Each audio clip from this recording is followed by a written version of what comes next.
It's time for TWiT episode 229 coming up this week. The Google phone, the Apple tablet, and the future of tech. Our panelists are ready. TWiT is next. Netcasts you love.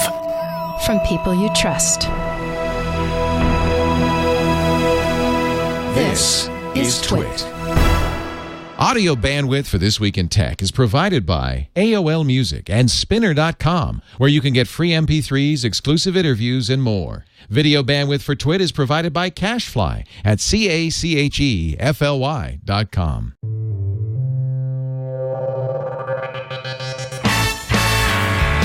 This is TWiT, This Week in Tech, episode 229 for January 4th, 2010. Pooh Butter and Scented Candles. This Week in Tech is brought to you by Audible.com. Sign up for the Platinum Plan and get 2 free books. Go to audible.com/twit2 and follow Audible on Twitter. User ID audible_com. And by the new voice-activated Sync, featuring hands-free calling, music and podcast search, and turn-by-turn navigation. Available exclusively on Ford, Lincoln, and Mercury vehicles. For more details, visit syncmyride.com.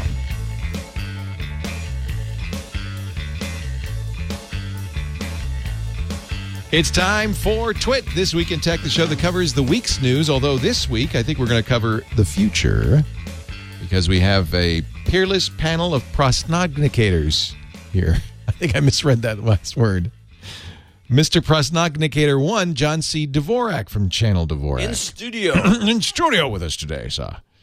And dressed like somebody from the Renaissance Fair. Exactly. The Ren Fair. Precisely, sir. Also here with us, really glad to have her back. We haven't seen her in a while. Veronica Belmont from Techzilla and Core on the Sony platform. Hey, Veronica. Hello. Good to see you. And sitting down the hall from her in the dining room. No, you're in the dining room. He's in the podcast studio. Correct. He's got the goods set up. Ryan Block. Hey, Ryan, how are you? Hey, how's it going? From GDGT. Or you can call it Gadget. That's fine, too. Really? Are we okay with Gadget? I'm all right with that if you're all right with that. Oh, I love it. It all is what it is. And it makes it a little bit easier. I still have my GDGT, my Gadget Incipio case on my iPhone from the party. And so, hot tip, I think we might be making some more of those soon. Good, because people ask me all the time. They say, where can I get one of those cases? I've been seeing them around. Actually, one of our people went home to North Carolina, and somewhere deep in North Carolina, he saw 2 of them on the street. I was like blown away. We only had like a couple hundred of those things made. Wow, that's great. Yeah. Welcoming somebody who's never been on TWiT before. In fact, I don't think I've ever met him, actually. Robert X. Cringely from Cringely.com. Bob, it's great to have you. Nice to be here, Leo. I asked to have you on because you're known for making predictions. And here we are beginning not only a new year, but at least to my way of thinking, beginning a new decade, although I've received much email telling me I'm wrong. So people get really worked up over that. Silly people. Over what? Over the decade, when the decade officially starts. Oh, yeah, they do. Who cares? If I did a decade beginning show on December 31st, 2010, people would really complain. So, they complain that the year 2000 was of course that was the whole big thing, yeah. And oh God, it's not really the beginning of the decade. The decade starts with Stupid. 1. Tell the computer that.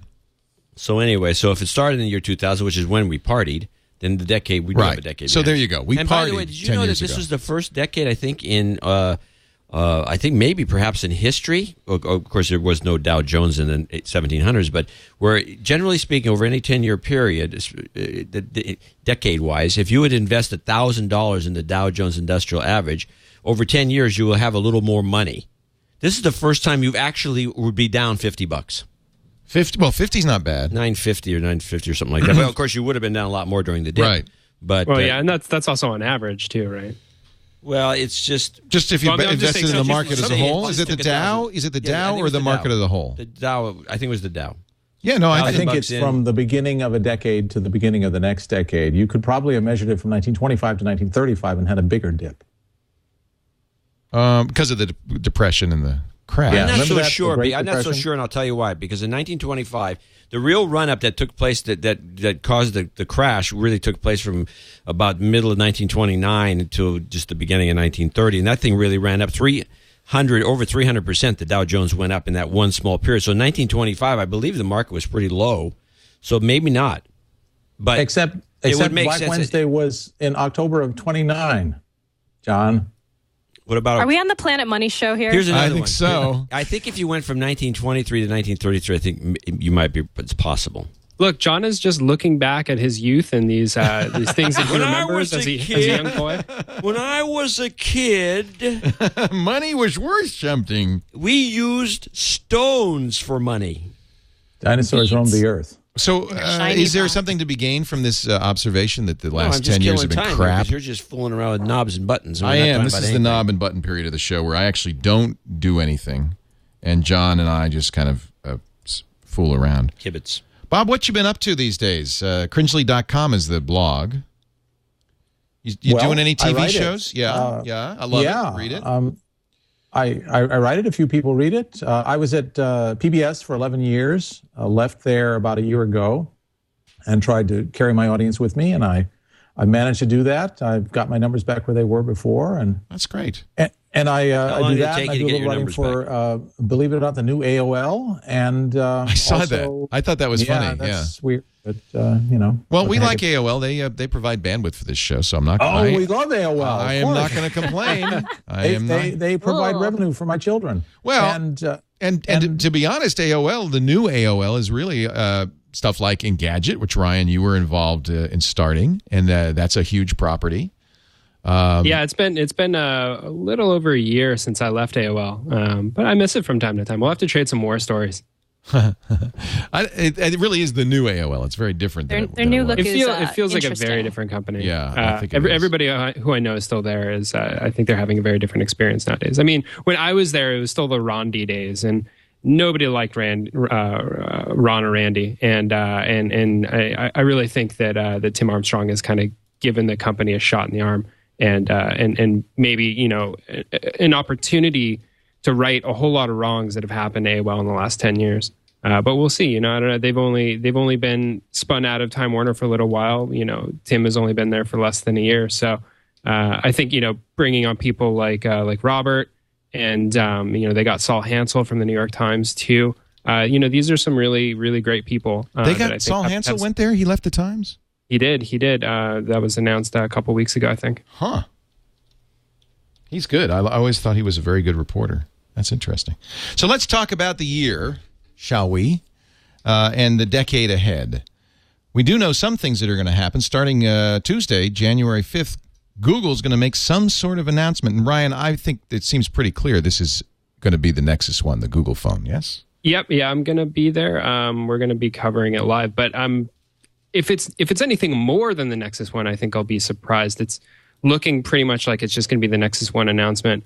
Really interesting timing, being that everybody has kind of planned their CES for the last year, and then all of a sudden, 2 weeks before Google announces they're going to have this little press conference, and everybody kind of has to rearrange their schedules. Were you going to be going down Tuesday? I mean, at least they didn't make it Wednesday or Thursday. Yeah, I'd planned on going down Wednesday, so it wasn't a big deal for me. But a lot of my friends in the industry have had a really difficult time reshuffling their schedules because everybody's, if they booked a flight to be in Vegas on Tuesday, then now they have to rebook everything and then go out to California, and then How big a deal is the Google phone? Is this important? I mean, Google.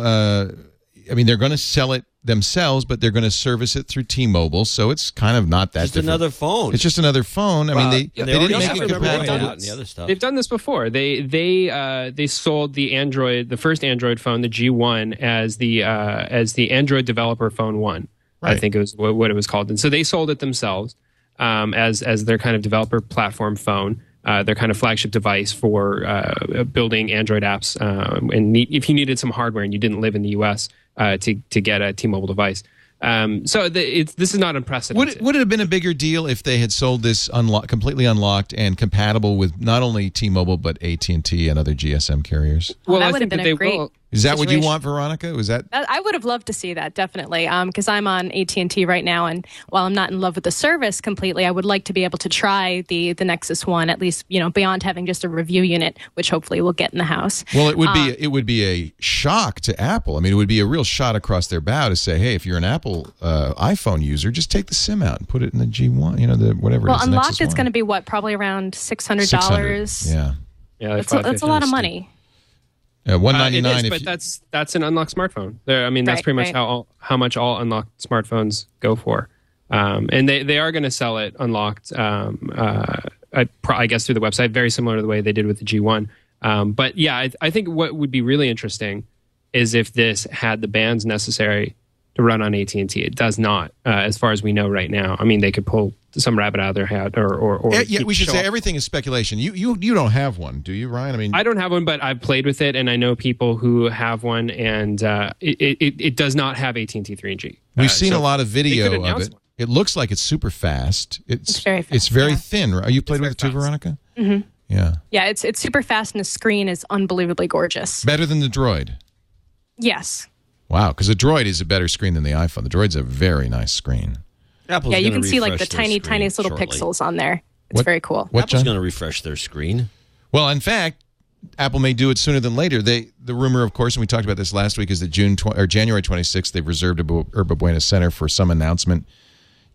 Any speculation, Bob? Do you know anything? What could they possibly be announcing on January 26th? There could be a new iPhone. The speculation is that this is the the long promised and ever delayed tablet, and I don't doubt that that's part of it. I think there'll be more than that. One thing to remember is that Apple always does January events, so that's not unusual. And they'll have several products, and they'll pull something out at the end, and it's probably this tablet. I don't think we have a special reason to believe that these rumors are incorrect. It's about time. It hasn't been like 3 or 4 times that they've almost introduced this thing. Somebody said that this will be Steve Jobs' last one more thing. That this is his kind of... How would someone know to say that? Right. Well, that seems a little speculative. But I think the interesting thing to remember here is if this does turn out to be true, and they do an event in January, what makes this different is that traditionally their January product launches have happened at Macworld, and they're no longer attending Macworld. They're no longer exhibiting at Macworld. Macworld is no longer a part of their product launch strategy. And it's moved to February. But it wasn't last year either. Which changes, Yeah. So this would be the first time that they would be launching a product in this time frame, in the first quarter, right around CES Macworld time frame, that was not. It's kind of sad because, one of the reasons they said they left Macworld is they didn't want the pressure of announcing something in January. Mm-hmm. I'm sure Macworld would have gladly moved in 2 weeks. It's very expensive for them to go to Macworld and to have to make their announcements right at that time as well. The most and I just feel kind of sad for high-tech Macworld at this company point. in the whole country. The only guy's making any money, and it's too expensive for him. It's to me as an Apple fan and part of the Apple community, it seems a real diss to the community to abandon Macworld. To be honest with you, and if that's why they did it, that's pretty Scrooge-like. Well, a little bit. It's partly cost. Were you? It does cost them tens of millions of dollars in some cases to go to Macworld to set up that booth. But it makes you feel like they just don't give a crap, and I guess they don't have to anymore. More important than that, though, is control. We all know that Apple is obsessed with control, and they don't control Macworld. At Macworld, they are an exhibitor. Now, granted, they are like the exhibitor, but they are still an exhibitor. They don't control Macworld. They love to control their events. They love to control everything. So I think for them, it's you don't about think control. they had some kind of when they want to do it, how they want to do it, the Macworld people? They had control over that keynote. They had absolute control. It was no different. Actually, no, they didn't. They don't control who gets into that keynote. Macworld attendees get in. They don't control the list on that. They control a list, but anybody who is at Macworld and who can get in through Macworld gets into that keynote. Got your invite to January 26th yet? What's that? You got your invite to January 26th yet? I think we'll know when they go out. Yeah, I think we'll hear about it. In other words, no. So I'm trying to figure out who wants a tablet. Does anyone here today? Now, I'm glad you say that, Veronica, because want a tablet? I'm the one guy on Mac Break Weekly who keeps saying, I don't know about a tablet. I'm kind of about it. I'm not really sure what I would use it for. A different question here, and that is, what do they mean by tablet?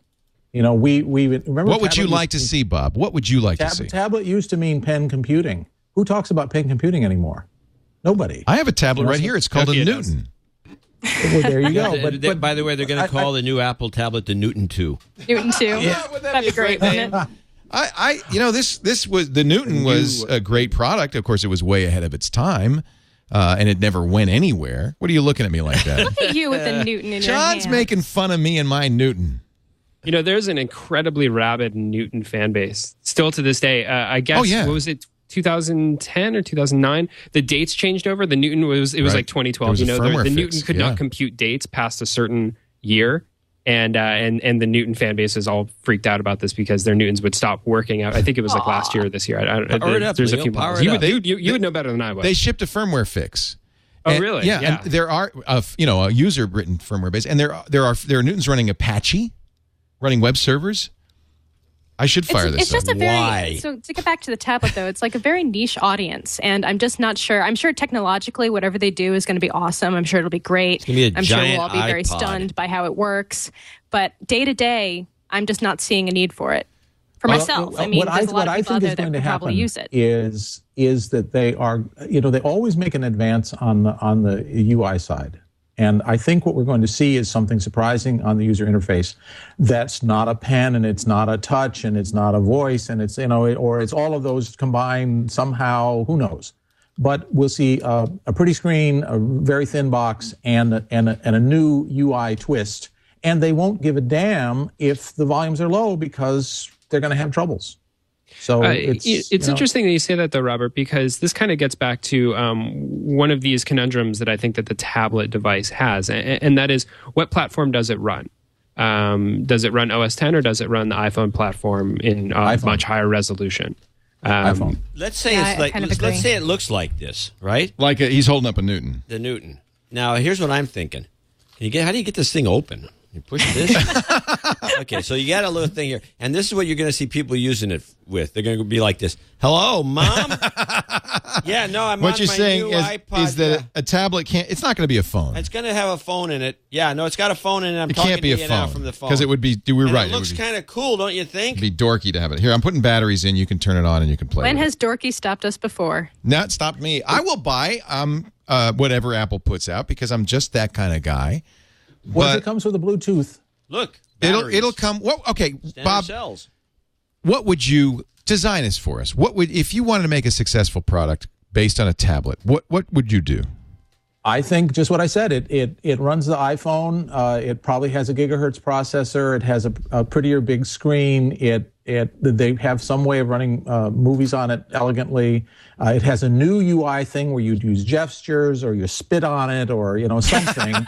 and that's what the New York Times said. The New York Times quoted an Apple insider said, "The user interface is not like anything you've seen before, and it's going to blow your mind." Blow your mind. There you go. And they have content deals. So this thing, do they? Now wait a minute. Content deals. That's interesting. Do they have content deals? We've heard a couple of rumors that they were talking to a publisher. New York Times already said that they were going to do something. But if they were talking to Random House or some other publisher, I'll show you how to use it, John. You just need a little hand working with it. Okay, before we get into the content, though, I mean, if we are assuming that it's going to have this revolutionary new user interface, then it's not going to be running the iPhone OS. So that implies a third platform for people to develop against for Apple. Four. You have the server, you have OS X, you have iPhone, and you'd have Apple's told people to start thinking big apps using iPhone.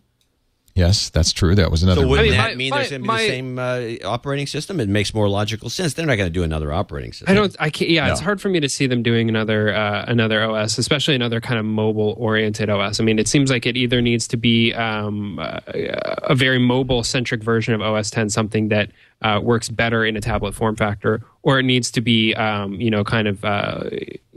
enlarged version of iPhone OS. Will it be a reader? Is it going to be a Kindle killer? That would be cool. Oh, yeah.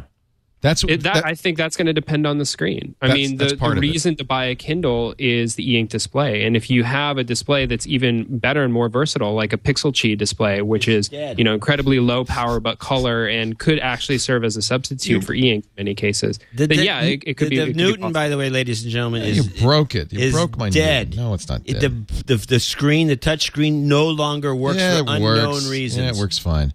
Activating packages. I was at e-ink 18 months ago, and they showed me a color e-ink display running full motion video. Ooh, we need that. And that was Yeah, 18 months ago, Toshiba- which is I think about the right time for it to Toshiba become and a Sharp have had- product. I think that there are a few Japanese companies that have had color electrophoretic displays, and there are even some devices out in Japan that do that as well.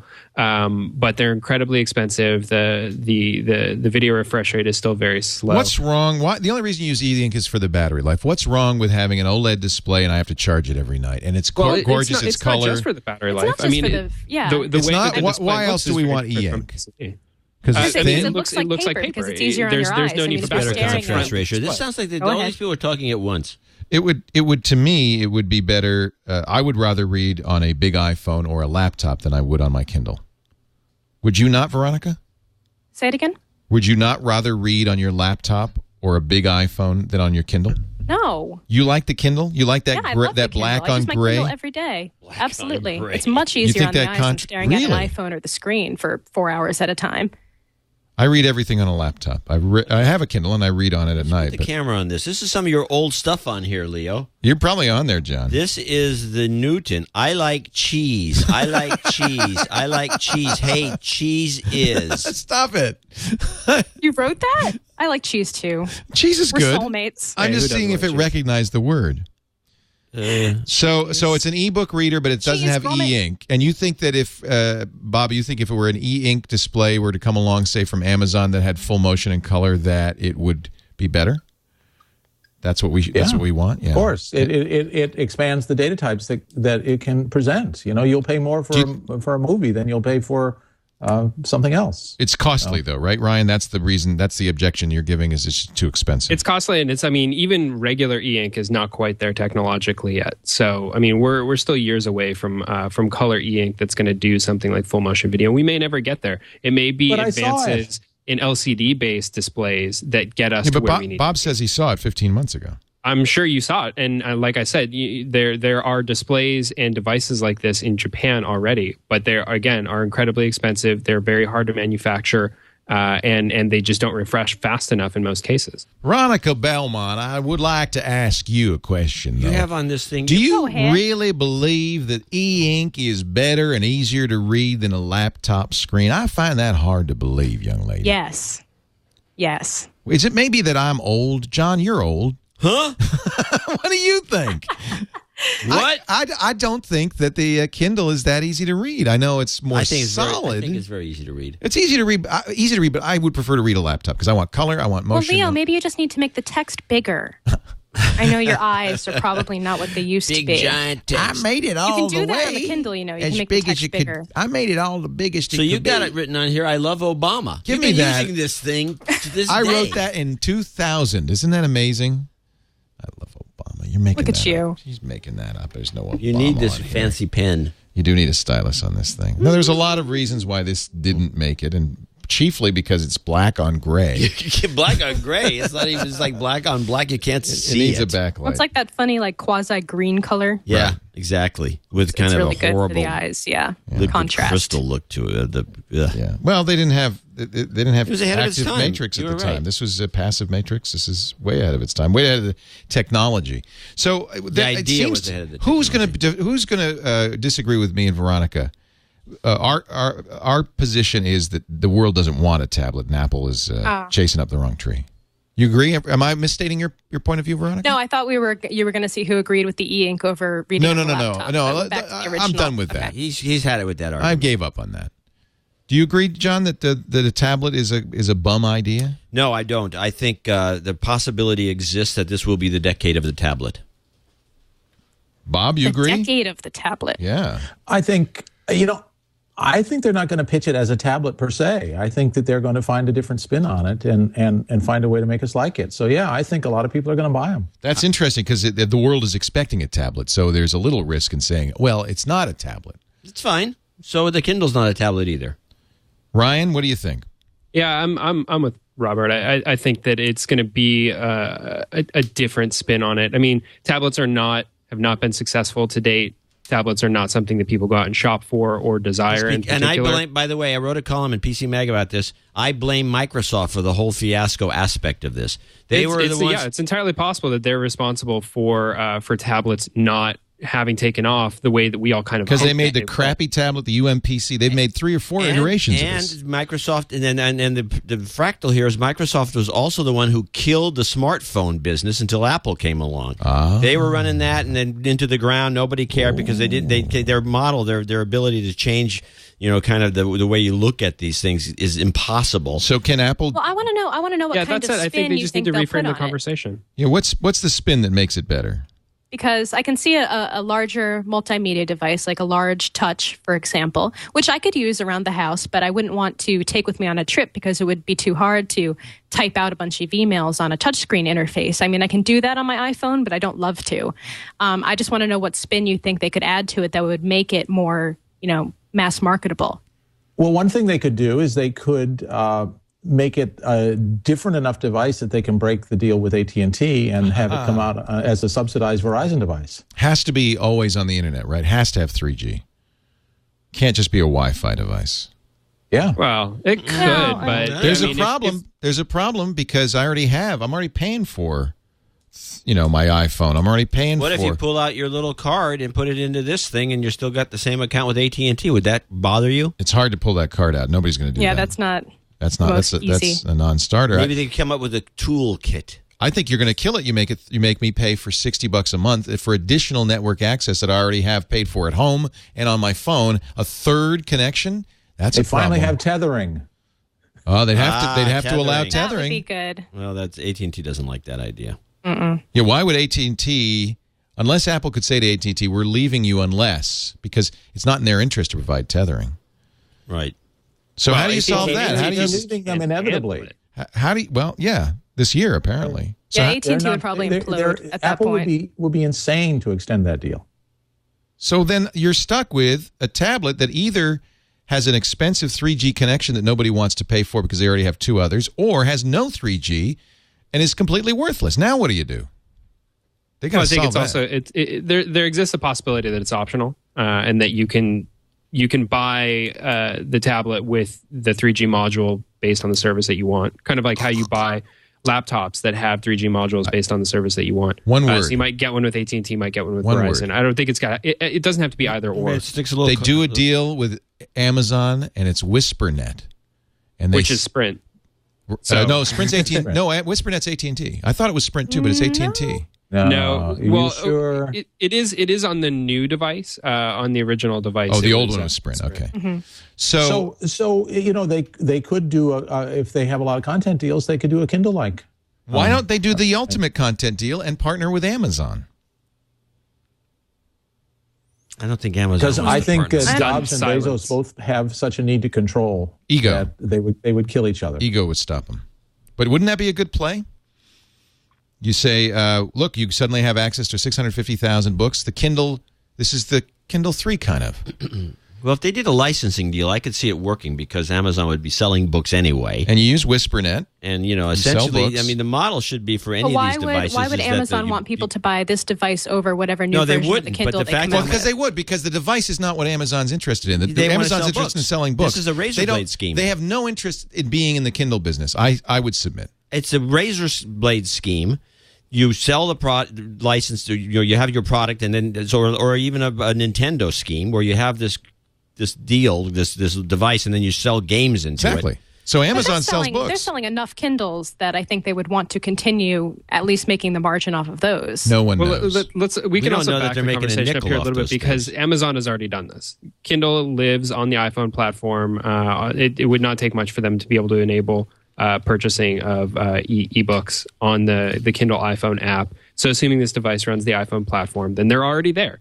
They don't have to do a content partnership. Apple doesn't have to do a content partnership. They're already there. I'm trying to solve the network, the wireless access. Trying to decide issue. whether he wants one. No, I want one. You know me. I'm in line to buy it. I don't care if Steve says buy it. I'm buying it. I don't care. That's true. You lockstep. You fanboy. Of course. Come on, you're buying one, and you're buying one, and you, and you, and you're buying one. So Me. Huh? You're not going to buy one, Bob? You're not in line? Not right away, no. Not right Wait till they away. get What does that to mean? the Tuesday? You buy it reasonable price. Wednesday You instead wait of... till they get second iteration. And Second lower iteration? price. I have a Yeah. Kindle Just go 1, I have a walking Kindle around as 2. a show-off thing. Yeah, maybe you meet a stewardess. That's about all you're going to get. My first iPhone was a 3G. Really? Yeah. I'm impressed. What did you have before that? A Razor. Oh, now I'm underwhelmed. Boy, that's really old. Oh, well, I am a few old razors that too, actually work. Tom. Now I'm really depressed. The Razor. There's no reason to have to keep up with this stuff. We're going to take a break. We're going to come back. I still want to hear your predictions for 2010. We're not supposed to call it 2010. No? Oh, no, I'll talk about that too. And more with us, John C. Dvorak from Channel Dvorak. From Techzilla, it's Veronica Belmont, Ryan Block from Gadget, and Robert X. Cringely from Cringely.com. And, of course, we're going down to CES in 3 days. You going to CES this year? God, no. You always say that, but then you show up. No, I'm No? not going. I'm Really not not? really going to make a point Really, of really, not really going. not. Yeah. Brian, you're going. You're going to be down there.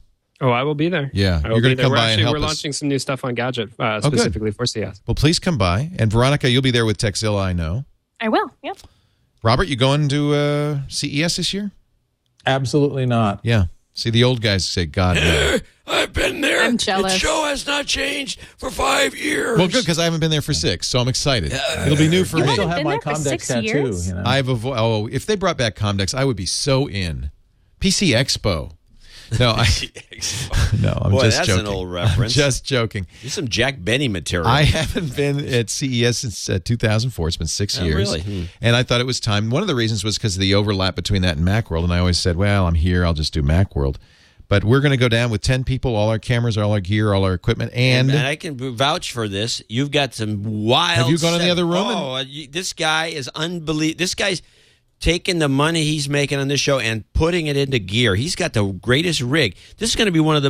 This is going to make network TV people look like small potatoes. What you're setting up. I don't know about that. Amazing. It's very interesting what Colleen's building right now in the other room. She got it's portable rig using like 4 different EVDO cards that go in there. You won't believe it. But a lot of this is off the shelf technology. For instance, we're going to be using Slingbox and a sling catcher at this end to send the video back to our studios where it'll be relayed onto the. Yeah, we're doing all sorts of interesting kind of stuff because we have to do this on the cheap. I can't spend $1 million if It looks like you've almost spent $500,000. No. Anyway, part of this is because of the great folks at Sync who are making this possible. Sync is, of course, the in-car, hands-free Bluetooth, music, turn-by-turn directions, information, get traffic information. You can get, Veronica, this is where you can go put the blonde wig on, dear, if you'd like. This. John just wandered out to put on his blonde wig. I think you could do it. It's, Next time. Next time. All right. I'll give you, we got one more ad. I'll give you another shot at it. Turn by turn. And Bob, anything you'd like to do right now, this is a good time to do it. Just be our guest. I'll turn the camera off. See, they can't see you anymore. I can see you, though. He's just sitting back. Look, he's just relaxing. Just putting his feet up. Take a nap. It'll be a while. Don't worry about it. It's going to be a while. It's a long ad. No, we're almost through. Sync is supporting our CES coverage. We'll be in Vegas the 6th through the 10th, all day Friday, Saturday, and Sunday. We're doing the parties on Wednesday and Thursday, all the events. Kiki with me, Dick Bartolo, the Gizwiz, Paul Thurrott from Windows Weekly, Ryan Shrout from This Week in Computer Hardware. The whole gang is going down. Scott Wilkinson from our Home Theater Geeks podcast. So we are going to cover this every which way but loose. It's going to be a lot of fun using weird, creative wireless technology that probably won't work. But please tune in and see. Live.twit.tv the 6th through the 10th. And if you catch me, we're driving the Lincoln MKT down with the Sync. If you catch me, say hello and I'll give you a tour of the Sync. This thing is amazing. Or go to your Ford, Lincoln, and Mercury dealers and say, I want to test drive Sync. Or visit the website. All Sync owners have a special website at syncmyride.com, but you can go there and watch the videos and find out more about it. There will be big announcements from Ford about Sync at CES. They've already kind of leaked some of this Wi-Fi built in, this HD radio tagging, but there's more coming from Ford and Sync. And we're going to interview the CEO of Ford, I think on Wednesday, and on Thursday or Friday, we've got the chief engineer behind Sync. So tune in all for the rest of the week, our coverage from CES syncmyride.com. We thank them for their support. You probably know a few things, Ryan, about Sync. And have you ever used Sync? Oh, yeah. I've used it many times. I love it. I love it. Yeah, you can rent cars now with it. It's awesome. They've actually done a really surprising job of getting it into so many vehicles. When they first announced it a few years back, I was like, oh, we'll see how this goes. It's the Microsoft Auto platform. Yep. Which I'm not that familiar with, although I understand they just made a deal with, is it Kia? Somebody to do it, to put it in their cars. Yeah, Kias are still around. I know. You don't even know. I just don't know anything about Who cars. knows who's Cars around are like anymore? My gray zone. Me Nothing. too. Well, yeah. too. Microsoft is doing a better job of getting it in what car companies remain these days. Brands are shutting down left and right. It's probably making it easier for them to cut these deals. The thing that impressed me about Ford is they kind of have a vision for this thing that is much more open than you'd expect from a car company, much more of a platform. They want to do apps and app store. I mean, I think they're really kind of paying attention to what's going on. And I kind of am very impressed by this. But enough about that. And there goes Dvorak from He's left to back. right. You could tell he's back. We're all back now. John has this kind of internal timer. He knows when the commercial's over. So Veronica looks the same. No blonde wig, nothing. She's just no fun. She won't come on Cranky Geeks. I'll go look. No. Stop. It's okay. Don't let him. Don't she let him won't come on bully you Cranky into that. Geeks. She won't get. We got the costume ready for her. I don't work downtown. I have no way of getting downtown to do Cranky Geeks during the week. Don't worry about it, Veronica. I tell you these things. Of course, John, if it makes you feel any better, I asked her to be on TWiT last week, and she said she couldn't. She was going to the craft fair with her girlfriends. The craft fair. And how was that craft fair? No, I don't do crafts. I bought some scented candles. Oh. And I bought a picture. Oh, a picture. And now you know how bad I feel, necklace. John. She actually stiffed you. She stiffed me for scented candles. I have to make plans with my lady friends because we don't have a lot of free time. You know how it goes. Oh, with your lady plans friends? with your lady friends. I'm not knocking I wonder what they do with the candles. Oh, you are. Okay, no, you put them around the bathtub. That's it. And they take baths all the time. That's what I'm talking about. He's a horrible man. Some scented candles, John, you and you can have a nice relaxing dip in the tub, and all your cares will just wash away. Like that. I love candles. Sorry. I think we've got a show title. Oh dear, brother. Yeah. Sprint. I love cheese. Yeah. I know what to get you for your birthday. I like cheese candles best. Candles. That say Obama on them. Sprint is according to Engadget, going to be introducing, probably at CES, a WiMAX eVDO mobile hotspot. Now, I really like the MiFi. I've been using the MiFi for some time. This is kind of like a MiFi, only it's got WiMAX as well as eVDO on it. 100-foot Wi-Fi range. They say $50, according to Engadget. Well, with subsidy, yeah. With subsidy. Yeah, it's not how much the modem is, it's how much the monthly fee is for the bandwidth. Yeah. There is a company that is doing a eVDO modem that they claim is unlimited. Unfortunately, it's got what's very limited is their coverage. Have you seen that? What is the name of that? Somebody keeps telling me about this. Is it Magic? It's not Magic Jack. It's something like that. Yeah, Data Jack. Data Jack. That's exactly what it is. Very good. Have you used it? No, I haven't used it. I mean, the unlimited argument is, I find it kind of funny because as annoying as it is that these guys do cap your data at 5 gigs when it's supposed to kind of be unlimited. I've used eVDO for years and years, and I'm a very, very heavy eVDO user. It's hard to get past 5 gigs. Yeah, I've never really gotten there. I mean, if you're like doing torrents and stuff, I guess maybe, but you wouldn't really want to be doing that on eVDO anyway. It's so slow. Yeah. I mean, you have to really kind of go out of your way to do 5 gigs a month. It's got a very limited. I mean, it's great if you're in Minnesota, you're going to be happy about these guys. I don't know. Are these in MVNO? Who are they getting? Look at the coverage map. It's just weird. I can't think of who these people are. They've got like the Central Valley, but not San Francisco. Did you talk about that poor guy that was charged like $17,000 for downloading movies over eVDO? He exceeded the limit, I take it. Yeah, well, he also did it from Mexico. Oh, that's nuts. That's just crazy. Yeah. So your international I think they roaming. worked it out, but That's what happens. Yeah. You got to be careful with downloading pay stuff. attention. So Yeah. they're using the T-Mobile network. I don't know if it's HSDPA. It's not EVDO. If it's T-Mobile, it would be, isn't it HSDPA? Yeah, it doesn't say EVDO. High-speed internet service. You know, we just got DOCSIS 3 modems from Comcast. You did? Yeah, 100 megabits down. What? No, what is it? 50 megabits down and 12 up. I mean, it's for $100 a month. It's amazing.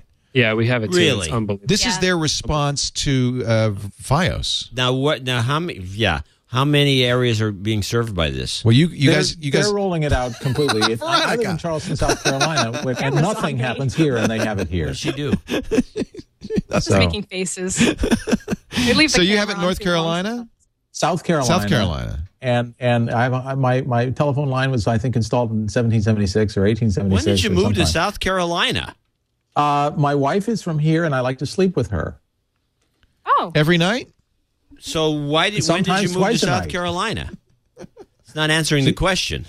That's where she is. I didn't say why. I've been to South Carolina. It's a nice state. It's a lovely state. Yeah, I live in Charleston, and Charleston's the greatest city in the country. What are you kidding me? Is it really? It's beautiful. That's not Savannah, Georgia you're talking about. No, Savannah, Georgia No. is not as pretty as Charleston. Charleston, South Carolina is more lovely than The Savannah? same, they're the same. They're similar. They're very similar. It's antebellum kind of. Right, they're untouched. In fact, when Sherman was taken to the South, he got to Savannah, and he was just obviously burning everything down. He burned Atlanta to the ground. He took one look at It's too Savannah, beautiful. and he said, Not gonna burn that. We'll leave this one here because I might want to retire here, and he left. You know, the funny thing is that Sherman got to Savannah, and he was going to go to Charleston, and he went to Columbia instead because he was seasick. Yeah. And I've been to Greenville. It made me Columbia was seasick. burned, and Charleston was saved. Best restaurant in Greenville. Everything was fried. Everything. And hush puppies with dessert. Oh, Pooh butter. Hush puppies with Pooh butter. What's Pooh butter? It's That's like what I sweet call my butter. wife. What is Pooh butter? Is it peanut It's butter? Sweet, no, it's sweet butter. Like, Sweet. Oh, yeah, with Pooh butter. That's what it was. Yeah, it was honey, like a honey butter. So it was a little Anyway, too, getting back to reality, we have DOCSIS 3 in Charleston, South Carolina. That's amazing. Yes. And you love it. And now, here's the question. Does Do Comcast... I have it in No, in Oakland, no. We have it in Petaluma. You you might have it. You know what? You should check. I'm going to check with my guys at Because we didn't Comcast. know. And yes, they do, because Colleen has it there. She also lives in Where? the East Bay. What town?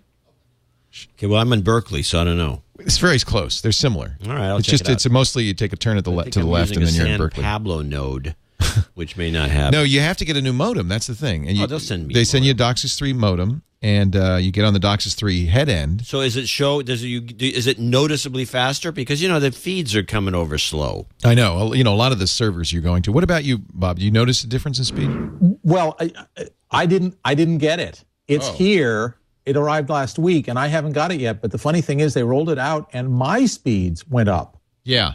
They're kind of upgrading everything in a sense. So I just did a measure, before we came on this thing to see whether I could support it, and I have 12 megs upstream. Which is which probably 12 why megs his- up. That's why Wow. his video looks so It good. might, it looks also fantastic, yeah. partly be because some of the people who used to be on your head end have moved over to the other one. I think So they've moved you've gotten everything. a little bit more bandwidth. I think here's what my theory is that they're going to DOCSIS 3 everywhere, and they don't upgrade your modem unless you pay for the high end. So you might have a DOCSIS 1 or 2 modem, but he's getting some of the DOCSIS benefits. 3 is only channel bonding. That's all it is. Oh, really? That's the big difference? Yeah. Well, I'm. Yeah, we have it here, and it is amazing. What about the cap, though?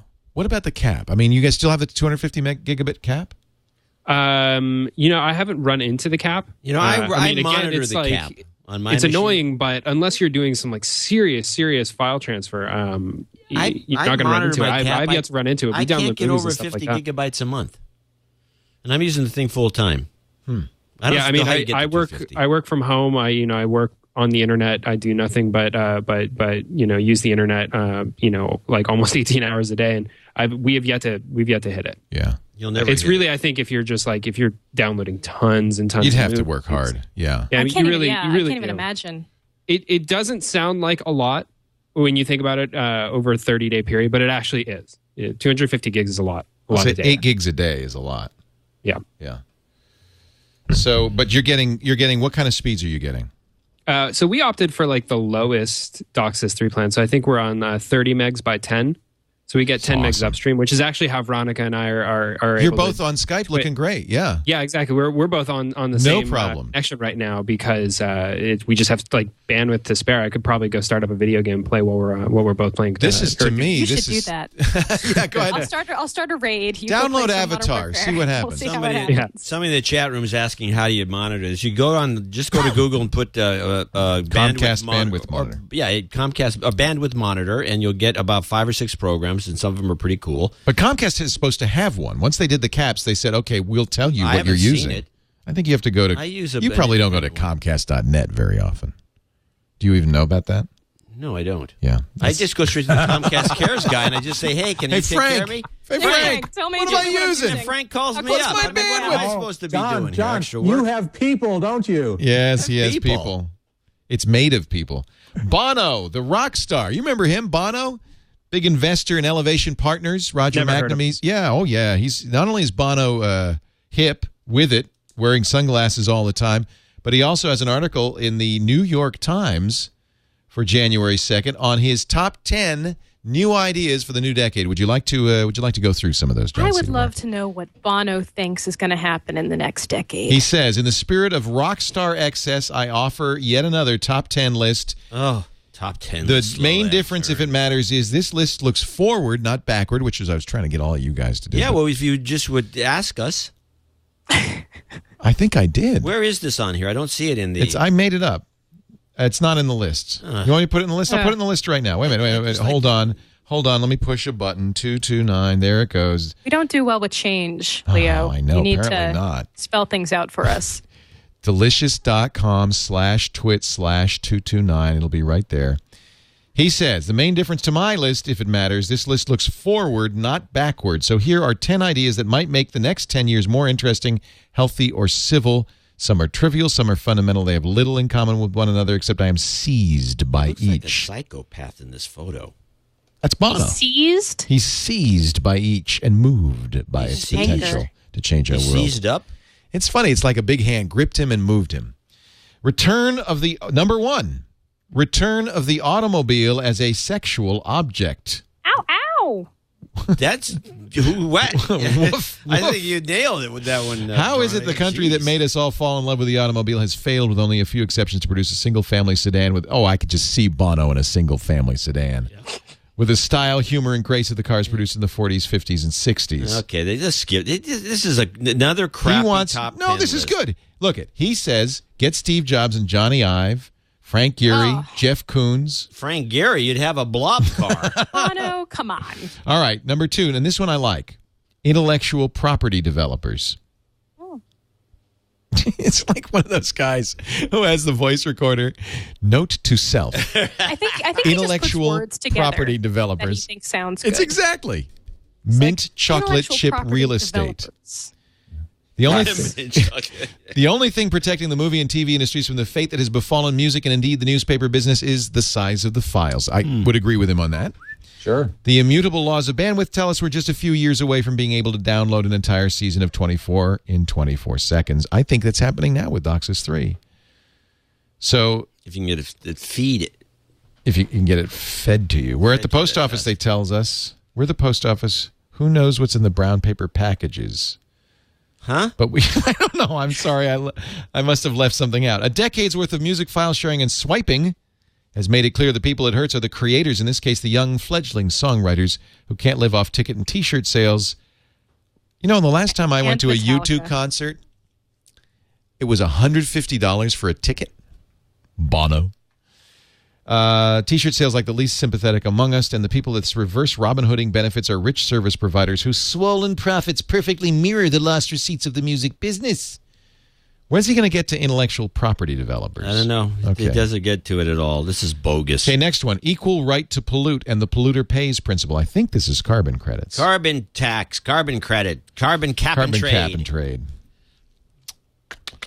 A person, Dr. William Lee, and a word, angiogenesis, a process by which new blood vessels grow. This is good, I think except when it's very bad. I think Keith Richard used this, didn't he? Blood vessels are the supply lines of cancerous tumors. Dr. William Lee of the Angiogenesis Foundation has called research in this realm the first medical revolution of the 21st century. I think there are medical revolutions about to happen, but I don't think this is it. One of which is tailored anti-cancer drugs. You know, every cancer in every human is different. One of the reasons that chemo is so horrible is because it's a scatter shot. It's a spectrum. But they are getting much better at doing individual genetic analysis and tailoring a drug to your specific cancer. And I think before this decade is out, Leo, not Bono, that we're going to have these kind of tailored drugs that are be very accurate and very effective. You need to write a column. I should write my top Let's go 10. to the next one. Oh, God. Matter doesn't matter. It's getting worse. God, it appears, is a Trekkie. He's talking about Dr. Anton Zeilinger, an Austrian physicist who is a rock star of physics for his work in quantum teleportation. Ooh. This, Veronica, this could be for Sword and Laser. By the way, in every one of these things, he says like that that. he has this following clause, which I know very little about. I love how Okay. he says, it appears God is a Trekkie. And then at the end of that paragraph, he said, could it be that God is a nerd? Ooh, he's come a long way in this essay. The Festival of Abraham. Nice bookends there, Yeah. Bono. Yeah, he studied writing back in rock and roll school. People power and the upside down pyramid. I'd go for this. This is the lamest thing. All in right. history. All right. So Wait, you skipped the The Festival, Festival of Abraham. I skipped it because I don't understand it. What is it? It means that we're all coming together, all the religions, and we're going to be one. We're going to be singing "Kumbaya." He does. He says he wants an arts festival that celebrates the origins of the three Abrahamic religions: Judaism, Christianity, and Islam. Yeah, good I luck have with to that. tell you Yeah. something. Yeah, that's going to work. Yeah, Bob. I write about 4 op-ed pieces a year for the New York Times, and they wouldn't publish this crap from me. I know. It's because it's Bono. Yeah. I swear to God, it's like he had, I would like to see John Mayer's take on the future. Seriously. Maybe Dave Matthews. in 2010, my No, body no, will John be Mayer. No, John Mayer. Totally John John Mayer. Yeah, Kurzweil. He is a gadget fiend. That man knows his stuff. You've seen the video of him tech supporting his dad. Oh, yeah, it's great. It's so funny. I love it. Dad, you can do this, Dad. It's in the system preference pane. Dad, don't give up on me. It's so funny. All right, here we go. People power in the upside down you know what? pyramid. I'm firing Bono from this panel. I don't care if he's a rock star. He mentions Hillary Clinton. Okay, well, let's skip the next. Taking the fight to rotavirus. Viva la nonviolent revolucion. You're right, Bob. World This is crap. Kicks off the African decade. It's the African decade coming. Now, here's an interesting thing. The New York Times just fired one of its freelance columnists for writing a piece on 3M and not disclosing that, in fact, she had been flown to the 3M plant and feted and taken out to dinner before she wrote the piece. And they said that's a violation of our even our freelancers can't do that. Yeah. They fired her. Yeah, that's kind of ridiculous. I've seen way worse ethical violations occurred at the New York Times over the last 5 years. I mean, way worse. So we're out to get her. Yeah, that was clearly. But the thing is, she should have. She didn't have to disclose it in the piece. She should have just told the editor, and the editors could have disclosed it as a little thing at the end in italics. Well, our friend David Pogue comes up again in the article that I read about this, which is, what is it? Is it Pinch the New York Times? What is there is a Twitter guy. He's got a strange handle, like Tweak the Times or something. So He said, I mean, David takes money from Raytheon. He took money from Raytheon to go to Disneyland and speak. I mean, how does he get these gigs? if it's a violation of their freelancers' agreements, yeah. How he can does I say get he's on never, that? he's not a what the journalist, heck? What right? kind That of he's never called himself I a asked him about this, and he said, I'm not a journalist. But he's a freelancer writing for the New York Times, so I don't know. And It's very he's gray. perceived as such. He's also makes him a lot of money, and so Yeah, that's the key. unlike this other person. He makes So, money. John, what is the big story of the decade going to be? The upcoming decade? Yeah, well, it could Already be said last it's going to be the decade of the tablet. You lie. No, you'll see. You'll be stunned. So you think it's not the netbook, not the smart book, not the notebook, the tablet. It's the decade of the tablet. The decade of the tablet. You brought those tablets down from the mount for us? I was just saying. How It's a about you, long shot. Veronica? It's a What's the long big shot, story but- of the next 10 years going to be? The next big story for the next 10 years. I don't know. I hate doing this prediction stuff. I hate it too. In fact, let's just forget it. Because no one's ever really right. No, and if yeah. you're wrong, then they say you're wrong like 5 years from now. They quote John, you you on do it. this every year. It's kind of a You're right, no one zero-sum pays game. attention. No, it is a zero-sum game because people will pick the stuff. Veronica's absolutely correct. This is the thing with me and the mouse. I wrote about it. It will live forever. 1984. That will live forever. I made this offhanded comment that this is a new device and nobody knows if it's going to be successful. There's no proof that it is. You know why we And do I'm this? Still eating because the crap week over that. between Christmas and New Year's, There's no news. Nothing happens. Everybody's gone home. So there's nothing to talk about. Avatar, the first film to cross the $1 billion mark. Today, it's expected that Avatar will cross the $1 billion mark in domestic and international receipts for Rupert Murdoch. News Corp owns He this needs one. the money. 20th Century Fox. Wow. Everybody said this is the most expensive movie ever made. We never really found out how much. $350 million was the speculation. Even five. They've made $1 billion. Everyone thinks 5. It was a good bet. Yeah, it's Titanic all over again. The same statements were made, in 97. But you know the funny thing is Titanic did not feel like a huge step forward in cinema making. It felt like it seemed like they really put that money to work. Well, for the right? effects, no, I disagree. No, it was a built- huge step forward in the built like a manipulation of young scale, girls. a 3/4 scale ship and stuff It was like that. But unbelievable. I mean, it was an entire studio that was filled with water, and it's. Sure, but I'm that laughing was now kind because of all like the- Brewster's Millions in movie form, right? It's like, how can we blow a ton of money? It feels like Avatar, they actually, with this ungodly sum of money that they used to make the movie, really did something that pushed cinema forward. Except give any writer some of the money, apparently.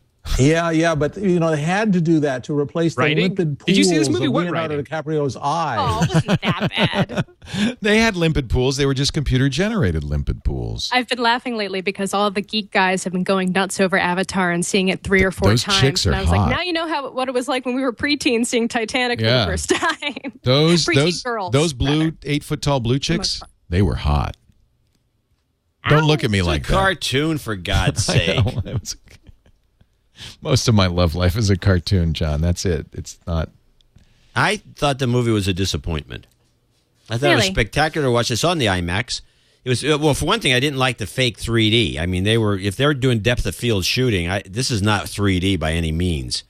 If the background's out of focus, how am I supposed to focus on it to get the 3D That effect? works in 2D, actually. That's how you do 3D and it's 2D. fine. I'm sure that was shot for 2D, and they just put the 3D stuff in there. No, I know. It was shot explicitly for 3D. Well, then why were they doing depth of field shots like that? I don't know. It was very annoying.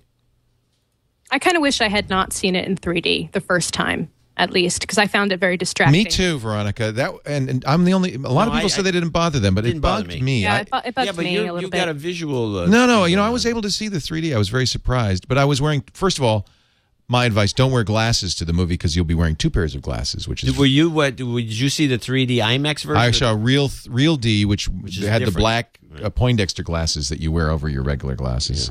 It was effective. I would like to see it in IMAX. It's hard to get into IMAX, even in San Francisco right now. It's still sold out, boy. But the glasses for the IMAX thing are like huge. Yeah, I've worn those before. What did you see in the IMAX, Veronica?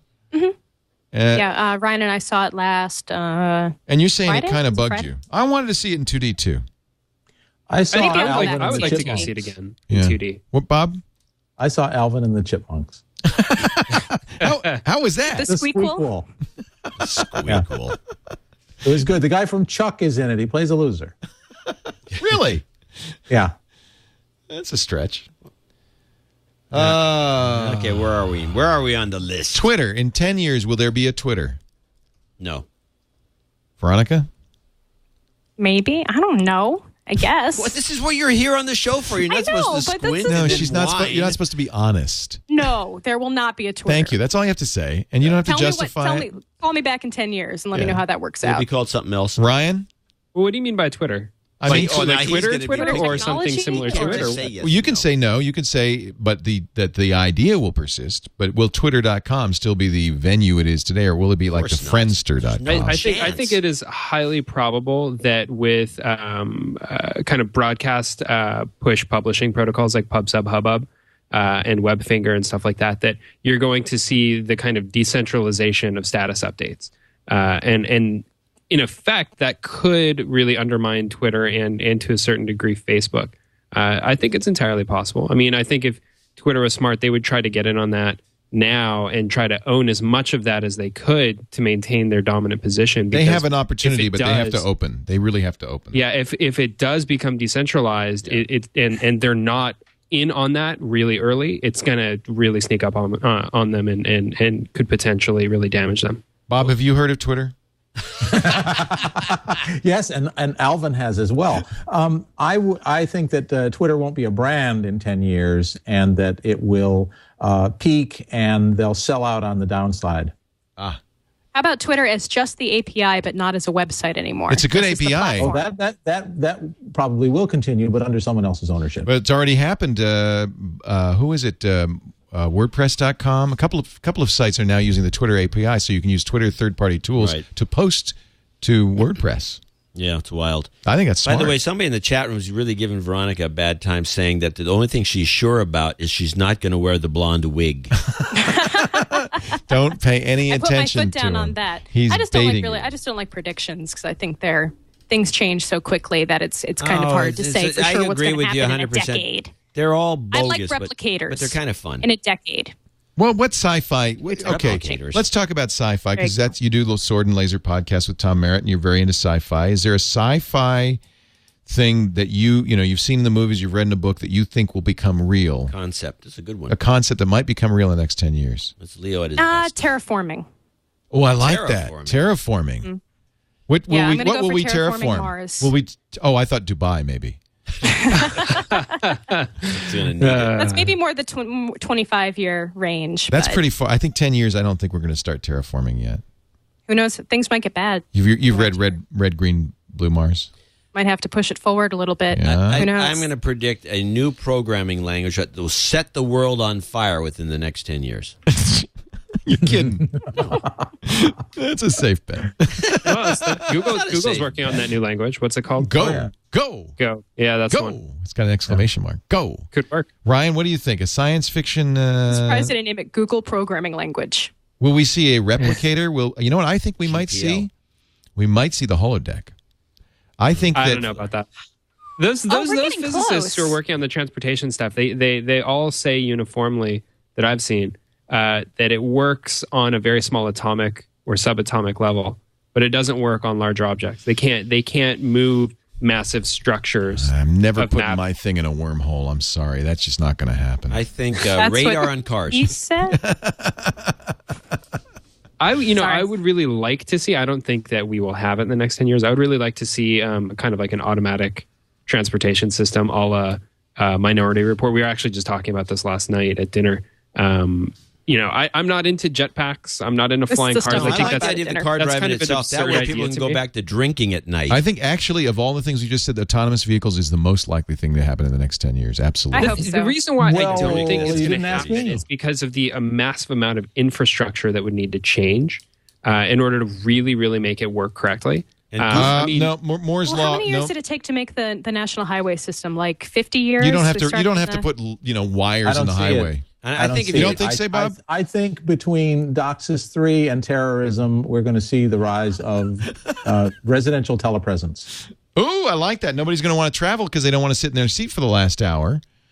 So they will we know 4K screens will be around certainly in the next few years. They're already out there. That's so high. It's, quad current high definition, enough so that it really feels real. You put it on a big screen, maybe one whole end of your room. There's a dichotomy here because there's a huge group of younger people, for example. They don't even care about these big screen TVs. They do watch everything on their laptops. They don't have a TV set of any sort. They don't want a flat and they don't panel. want to travel. They don't want to meet people. They just want to stay home. They don't want to do anything. They don't care really.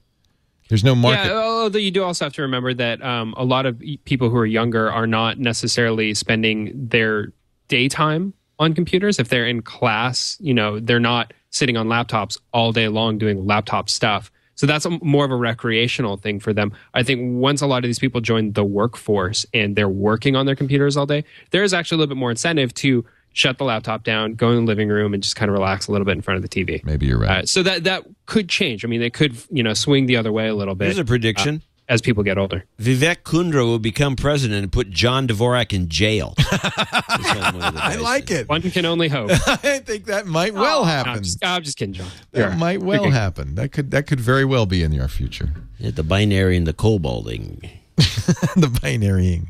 All right, I like this. So Bob says we're going to have telepresence because nobody's going to want to travel anymore. Ryan, you say autonomous vehicles. I'm not predicting it's going to happen, but I hope. You say it could happen. I would love could it. happen in a decade. I think we're close to that. To be honest. We got the radar and all. Brad Templeton, says that's going to happen. Veronica, you predict terraforming. Sure, why not? Yeah. We'd like to see her terraform her hair into blonde. Oh, John, you are singularly focused.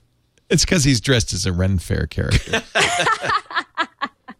What do you predict will happen? It's going to be the decade of the tablet, of the stop it. No, I'm asking you a sci-fi thing. Oh, a sci-fi thing that's in movies now but might happen actually. How about Minority Report style gesturing and things like that? I think there'll be a pre-crime thing like Minority pre-crime? Report. You think there'll be start pre-crime? Arresting people for bad thinking.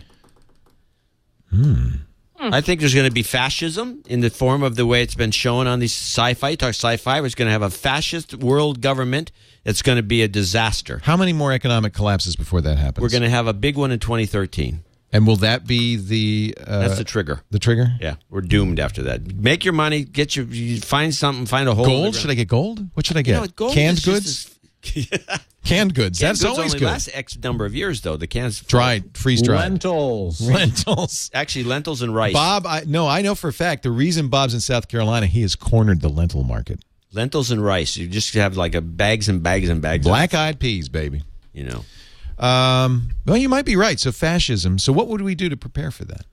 Well, I think we first of all, Bob, Leo, one of the things we've got to do. What would we do to prepare for that? We've got to line up our clothing. I want a uniform. So we all have to wear Guns, sweater by the way, vests? could come in quite handy. Sweater vests. Like you, Yeah. John? Like Yes, John. absolutely. It's the future is sweater vests. All right. Future is now, and it's sweater vests. Let's talk in sweater vests. Let's talk about technologies that have long been called for but haven't emerged. Obviously, flying cars aren't going to happen. And the tablet. And the tablet. How about voice recognition? Will we see major improvement? No. Good, so we can keep screaming We're at our doomed. technology. And machine translation. That's another one. I hear we're very close to voice recognition. Machine translation. What's machine translation? Well, you translate French to German to English to Google does a Swedish. pretty good job. Pretty good. Are you really ever do anything serious with this stuff? I write It's to horrible. Abby's family. They don't speak English and I don't speak French, so I write to them using Google Translate. We've had some interesting comedy, mirth, merriment kind of mix-ups, but sometimes I was hoping for the live translation like they showed at the Intel Wave press does event that. at CES a couple years ago, where Yeah. you just point like a camera at a street sign in a foreign language and it automatically translates it within your viewfinder. Yeah. Google Goggles. Google Goggles. Love Google Goggles. I wish Google Goggles would do face recognition. I predict a heads-up display. You like saying it. Google Goggles. I predict a heads-up display with a little earpiece and something that's shining on my retina. As I walk down the street, he'll say, "That's Veronica Belmont. You used to work with her in 2009." So no more of this. Hi, how are you? Exactly. You doing? You look. Oh, Veronica. And she'll say, "Yeah, she has 14 kids." And now is Blonde. Is a blonde. Isn't that the Wuffy stuff from Down and Out in the Magic It's Kingdom? like Wuffy, yeah. Corey or Dr. O'Book. Yeah. Corey. Our next Corey, sword and laser pick, by the way. is it? That's a good one. It is. Who's making that sound? Who do you think is making All right. How about, so anybody think voice recognition will get good by 2020? No. No. It'll get better. I think it's going to I be think we're progressive. real close. I think between now and 2020. I don't think there's going to be a breakthrough. But one thing that's actually really, really interesting that not a lot of people, I think, are considering is that Google is probably one of the companies most on the forefront of voice recognition technology right now. Absolutely. They have because of their Google 411. It's been brilliant. Yeah. 411 and Google Voice You call Search it up and they send a voice to India where somebody listens and then they type it out as bogus. No. In fact, I think that they've been using Google 411 as a way of perfecting their voice recognition. As a result, I think you're right, Ryan. It's very good. So they have that built into Android on the home screen. So you click a button and then you do a search query with your voice. And then that's also in the Google mobile app. So voice recognition for them has actually become a really big thing. And that's also something they've put into Google Voice. So your voicemails get get the advantage of using that kind of advanced voice recognition. I mean, granted, it's still not great. They've got a long way to go. Block. But I think they're getting more stuff coming into their system, and they have a lot more resources put into their voice recognition platform than most people realize. I mean, if I was like Nuance, the Dragon people, I'd be pretty freaked out. Absolutely. Right now. What do you think Google will be in 2020? They will be our rulers, and I welcome them. Our overlords, our Google overlords. Bob, you have an opinion on? Well, I've started 2 topics without calling on you. They'll be Microsoft. They'll be just down and out in the Magic Kingdom. No, they'll be Microsoft. I mean, they'll be the dominant market share provider of data and information services, and but they'll be a big aging company, and they'll be have lost their mojo. It's kind of sad. I think they're going to be busted by the EU at some point and split up, unlike Microsoft. Oh, that's interesting. The EU does not like them. The EU is getting meaner by the day. And once they're going to start throwing their weight around, because one of the things they're doing is basically raping American companies because they can get these huge settlements, like $1.5 billion from Intel for doing what? Intel already settled with their main problem company, AMD. Now, Neelie Kroes is gone, though. And part of this was because of Neelie. Well, she was a mean son of a gun. Mean. She was the EU Commissioner of Competition. That she may have been a lightweight compared to the new guys. Well, that's true. It could be somebody meaner than Neelie Kroes. Oh, he needs a Frenchman in there. We're screwed. What about all right? What about Google? What do you think, Ryan? What's Google going to look like in 2020? Really hard to tell. They've gotten into a lot of markets that I don't think people would have seen them get into even just 2 or 3 years ago. They now have a mobile phone platform. They have a desktop operating system that's about to come out. They've got a browser. I mean, they've actually started to permeate the device side of things, which is really kind of crazy when you think about where Google has come from. So I don't know. I do know that for all of the trepidation people have about Google, I every time I have let Google into my life any deeper than they were before, it has always been a good thing for me. It's always worked out for me. Google makes life better. How about this for a concept? Somebody comes along, a group of people, and they come up with the most amazing algorithm we've ever seen for search, and it destroys Google overnight. Google's not in search anymore. That's where they still make their money, though. They're making their money on it's very rapidly moving away from search. There's so much lock-in with Google now. I mean, between mail, calendar, if Bing were better, let's say you end up living like a Google life. Bing is out of the picture. Let's say Bing were better. Just pretend. Is it Bing or Bing bad. R? Well, it's a subjunctive, Bing isn't it? Is Bing better? Is Bing better? What if Bing were better? Doesn't matter. What if it doesn't matter? That's the right answer. Thank you, Bob. Better is not good enough. That's exactly right. You have to be. You guys are all wrong. And it's about the halo too. Bing doesn't have the halo of web apps that Google does that improve, your life in a variety of different ways. I mean, you guys have been. Would you rather use Gmail or would you rather use Hotmail? Gmail. I mean, I don't think anybody would say Hotmail unless they still use Hotmail and they just don't want to switch yet. Yeah. I don't think that Google will ever end up being the, quote, Microsoft in 2020. I think they encouraged innovative thinking in a way that maybe Microsoft hasn't in the past, and I think that'll keep them fresh going into that next decade instead of kind of stagnating and just becoming one of those companies that we kind of laugh at in a way. We shouldn't be, when we talk about the halo of apps and we talk about comparing it to Bing, we should be comparing Google to Yahoo. Yahoo was a big leader until Google came along, and Yahoo has a million kinds of things going on, groups and mail and everything in between. And lots of the stuff, of course, has failed, the Tubes thing and all the rest of the stuff that they've tried to do. And they have Flickr and all the rest of it. And they just going by the wayside. I'm telling you, the same thing can happen to Google. And I think Google knows this.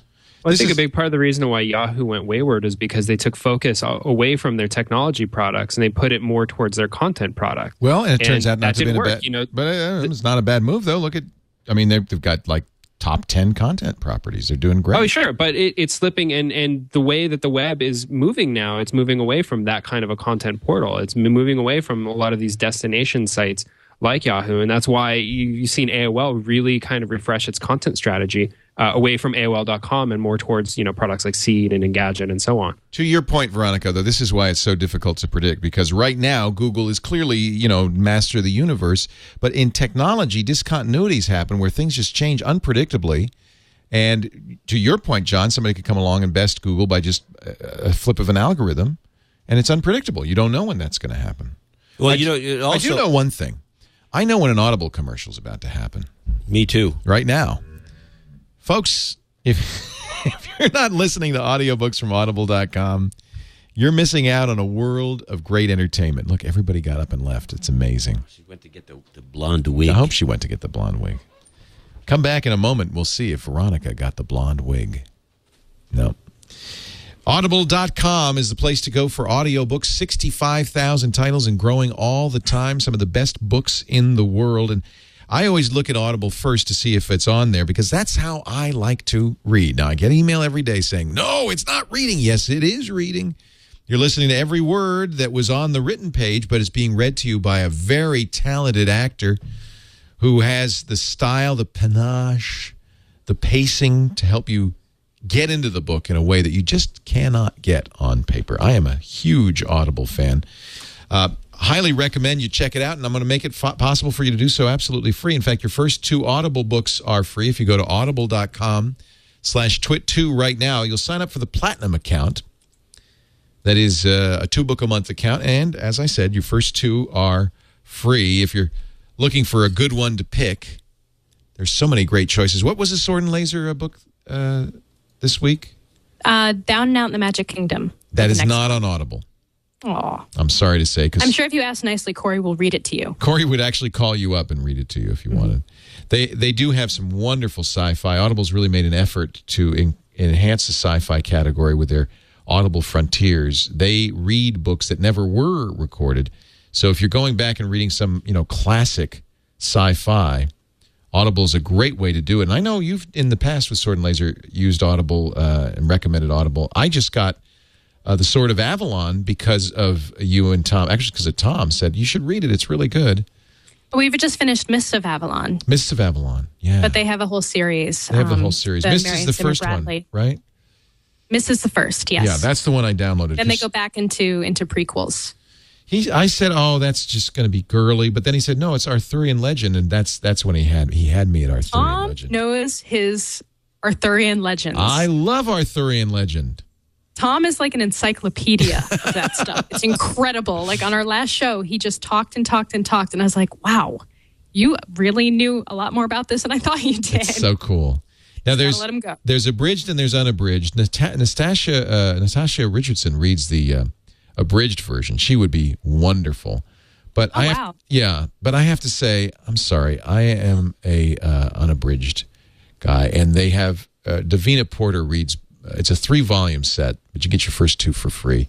And Davina Porter is absolutely, I'm just going to play a little bit of this, one of Audible's best readers. She has such a great British accent. There was a time when a traveller, if he had the will and knew only a few of the secrets, could send his barge out into the summer sea and arrive not at Glastonbury of the monks, but at the holy Isle of Avalon. Oh, I love her voice. My favorite reader is Jenny Sterlin. Oh, I'll have to look for her. She's got a great voice. Oh, they have such, people actually, when they become Audible fans, start looking for the readers that they want to listen to, not just the books. Audible.com. Here's what you do. Go to audible.com/twit2. Our recommendation this week, Mistress of Magic, The Mists of Avalon, Book 1, and its sequel. Get your both of those absolutely free. That right there, that's like 30 hours of great Audible listening. But there are many, many choices. We thank them for their support, and we encourage you to give them a try. I love it, and I know you will too. Audible.com/twit2. Continuing on with our decade. Well, you're still on Audible. I'm asking, when are you going to do some books?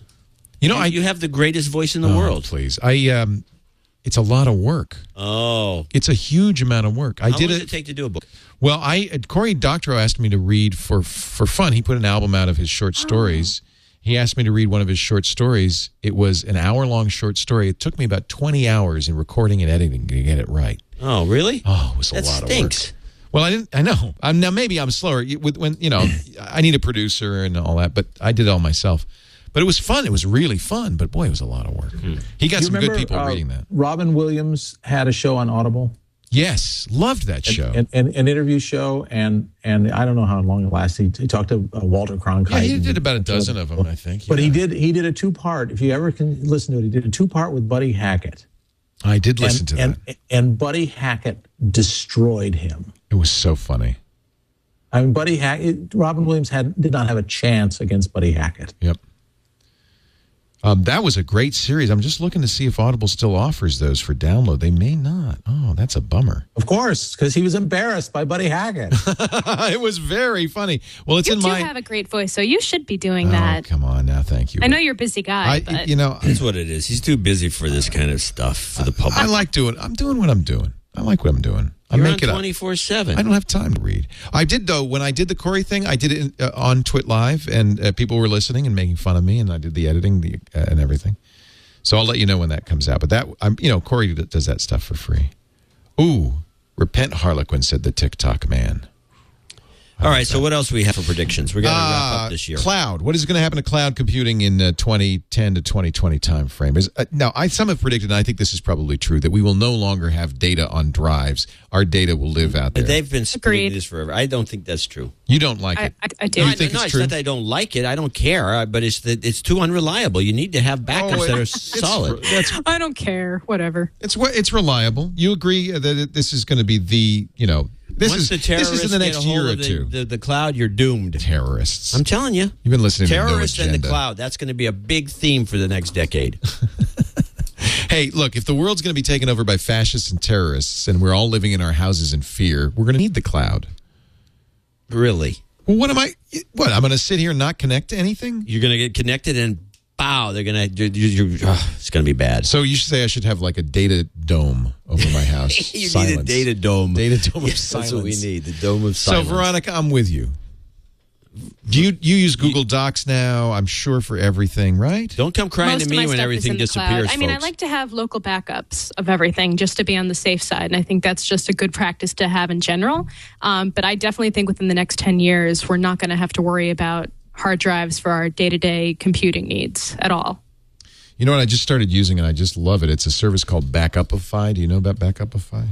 No. It's designed to back up your cloud. So it's from the cloud to the cloud. It uses Amazon Web Services. It's free if you use your Amazon account. It backs up Twitter, WordPress, Facebook, Delicious, Basecamp, Google Docs, Zoho, Flickr, PhotoBucket. That is pretty cool. Gmail is non-functioning currently, but they was working, and I'm sure they'll get it working again. Well, okay, so here's a question. What does it do if you have a service like a Twitter, for example, or something that can't really be, say a service goes out of business? What happens to that data? How is it being compressed or encrypted? And how do you get it back if it's a... Oh, you mean restoring it? I don't know. Yeah. How would you restore it? Nobody It knows. doesn't exist anymore in the cloud. Just kiss it goodbye. Kiss all your data Look, goodbye. here, I've got, these are my archives in Backupify. Tom says XML. Yeah, it is. It's all stored in a standard XML format. Somebody would have to write a XML reader to get it back, but these are all the pictures I've uploaded to Flickr. They're all stored here. Here is my entire blog, not just the data, but also the design. Everything's stored here. And this happens automatically daily. My Facebook posts stored as metadata in XML, pictures. This is what you need. If you're going to live in the cloud, you need a backup. And now it's backed up to Amazon. Somebody mentions this in the chat room. Did you have the opportunity to back up on this Backupify thing, your GeoCities website that was wiped out overnight? No, it didn't have a GeoCities button. Yeah, of course not. So what about you, Ryan? You live in the cloud? You think the cloud 2020, it's all going to be cloud, baby? I think it's going to be a very cloud-centric blend. I think there's still going to be local data storage. It's got to be. Yeah, but I mean, look, I don't think anybody is going to seriously argue the concept that we are moving towards the web as the medium in which we interact with applications and data. But there's always a need to have data locally, and that's not going to go away. Just like there's always going to be a need to have a desktop operating system, even if that desktop operating system. Well, I mean, look, Chrome OS is a really interesting example. That is a desktop operating system, but it doesn't really do a whole lot other than run a browser. But the thing that was interesting about that announcement was the fact that there are limitations. I mean, you can't just run a browser. You still have to have some kind of windowing system. You still have to be able to plug in a printer or plug in a digital camera or something in order to be able to interact with this stuff. So we're not there yet. There needs to be certain things for you to be able to interact with your devices and with your data.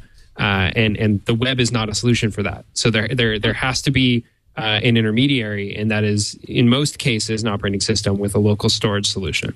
Mr. Crinsley, what do you think of the cloud? Sorry. I think that I'll always have local copies of everything.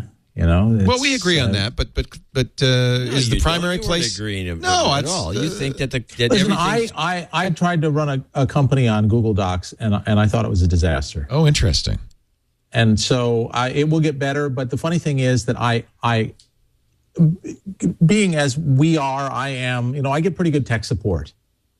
And so when I tell 300,000 readers that I'm trying to run a company on Google Docs and it's not going very well, then someone from Google calls up and they say, well, what's the problem? And I say, well, I'm trying to do this and it doesn't work. And so they say, well, all you have to do is do this and this and this, and it's fine. Everyone should get that. And I say, wait a minute. You have to be an avatar to know what this and this and this are.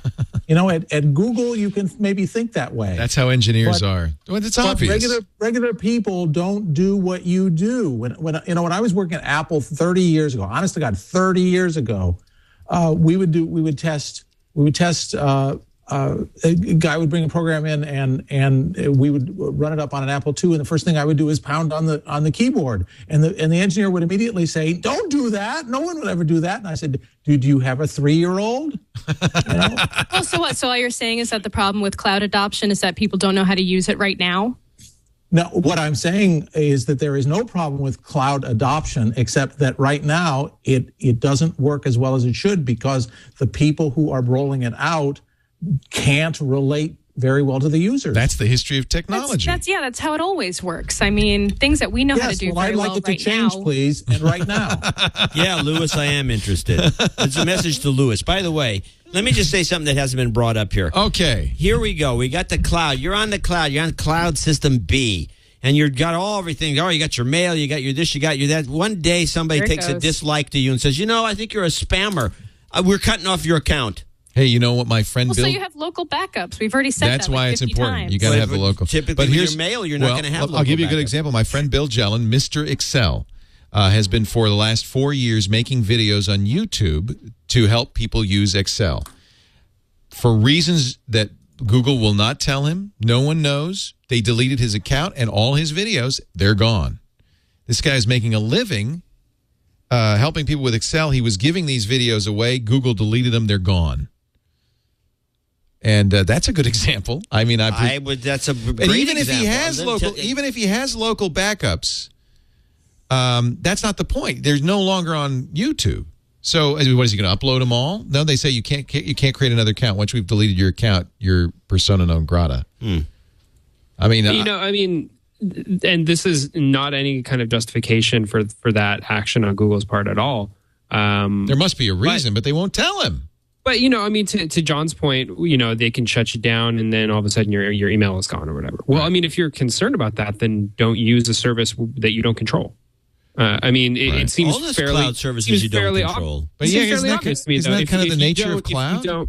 Yeah, well, and exactly. So don't use it if you don't want to. Nobody's forcing you to use Gmail or hosted Google or Google App Store. But that's the question: are people going to is cloud going to become the predominant way of computing? In fact, it really leads to a second question, which is the desktop computer, the desktop operating system. How long before? And we just don't have such a thing, or we don't even think about such a thing. It's such infrastructure. It's like middleware. But I think we're already there. I think actually this last round of OS updates. This is the last Windows. Yeah. Between 7 and Snow Leopard. I mean, these were not feature releases anymore. Right. These are actually just making the experience faster and more invisible to the user. And I think that says a lot about desktops. I mean, Apple's saying, the next major release of our operating system, we're almost not even going to charge you anything for it. We're going to charge you a token amount of money for it, even though we put almost 2 years of development into it. Because, it's not about features at this point. It's been just making it faster and more invisible so you can just do the things you want to do. And for most people, that's getting on the web. By the way, I want to mention to Lewis that he can put his email back up so I can double check that I got it right. Hey, this is a very this is one of these shows you do. It's that. very loosey-goosey. Bob, you got any personal messages to family or friends you'd like to use the network to? Hello, mother. Well, I got to tell you that I'm 3 hours ahead of you, and my children are waiting to take their baths. I'll So let you hurry go. up. We're done, children Bob. do We're you done. have? I really thank you for being here, and I hope that we haven't scared you off with the trivial, uncertain nature of this show. In fact, it's usually much better prepared and planned. But I hope you'll come back and join us again, because the consensus is you were great. We really appreciate your time. Cringely.com, Cringely. Next time we bet. Next time, yeah, these guys have a tradition of making a bet. Come on, just before you go, No, Bob. a tradition of me losing a bet. Well, make a bet you're going to win, Bob. One bit. You get to choose it. Make a bet with Dvorak. I will underwrite the bet. Ooh. Ooh, Yeah. make it a big one. Make it. What do you split think? whatever it is, we'll What just can you split guys disagree on? Is there anything you guys Actually, can over disagree the on? years, we probably agreed more often than not. Yeah, I think so. So forget it. I'm a huge John Dvorak fan. And I'm a fantastic Robert, the real Robert X. Cringely. He is, by the way. There are others, but you are the Robert X. Well, he's the Cringely. one who took it upon himself to become Creator Cringely. of Accidental Empires. I've been 22 years, so that He's counts. got, standing. It's like Yeah. common law wife. You just you got the name common law name. I didn't realize he moved to That's South right. Carolina, which is How did that happen? Yeah, I like to sleep with her. Bob, have a great evening. Thank you for being here. By the way, Bob, I'm coming to South Carolina sometime. You have to take me to the. He's in best restaurant Charleston. in town. Yeah, that's. I will. I'm right downtown in the historic section of town. Oh, I'm so jealous. That's where I wanted to go. All right. Thank you, Bob. Take care. Ryan Block is Gadget, GDGT.com, a great gadget podcast he does with Peter Rojas on the website. Go sign up and tell him all the different gadgets you own or want to own, and you learn about those gadgets. It's a great place, and I'm sure it'll be the place to go on Tuesday for coverage of the big, well, we don't know what, Nexus 1 announcement. Yeah, the Nexus One launch. Yeah. Well, we just launched news too. Oh, that's great. So that's a big thing for us. So is that just gdgt.com/news, or is it right on the front page? Well, it's news.gdgt.com. But the trick with the news is, so one of the things that we do is you get this personalized stream of content about the products that you have or that you want. So now we personalize your news experience. So if you're into the Nexus One, you're going to get all of the news about the Nexus One flowing into your home stream. That is awesome. Awesome. Yeah, so the more stuff, the more products you add to your list, the more content that you're going to get. Right. And so I've done that, and I keep adding stuff to the list as I get gadgets. It's really useful. So that's good to know. That's going to feed my news feed. And I see you have the Withings or Y Things Wi-Fi body scale on there. I just bought that. I haven't actually played with it yet. Yeah, No, it's tweeting. You want to see my weight? All you have to do is go to twitter.com/Leo's scale. Oh, brother. Are you on a diet? Yeah. I guess that's the only reason you'd really do that, right? To embarrass yourself? Yeah. So Let's just lie. no, you can't lie. You'd get on the scale. And then tweeters. See, there it is. It tweets my weight, and so every time I get on the scale, it tweets it and tells you how much more you have to go. 218.7? Yeah, that's down 10 pounds. Congratulations. Thank you. You're up to 230? I was up to Thanks. 228. Huh. Yeah, no, I was getting fat there. Didn't you sell like some sort of patent nostrum for weight loss at some point? EasyDiet.com. You still doing that? No, I stopped doing that 15 years. It was a gimmick.